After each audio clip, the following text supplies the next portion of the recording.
After seeing through Mendel's experiment, what were the Mendel's principles and how did they really contribute to the field of genetics? Mendel's first law, also known as law of dominance, states that out of a pair of contrasting characters present together, only one is able to express itself, that is the dominant character, while the other remains suppressed. Very easy law, simple English, very easy to understand.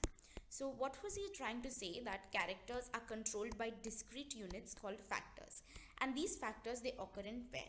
So he's trying to say that characters are controlled by genes occurring in pairs, and in a dissimilar pair of factors or contrasting alleles, that is in heterozygous conditions, are present in an organism, only one factor, that is the dominant factor, expresses itself in F1 generation, whereas the other factor, that is the recessive factor, remains hidden or suppressed.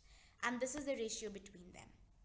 Mendel's second law, or law of segregation, states that the two members of a pair of factor separate during gamete formation such that a gamete receives only one of the two factors.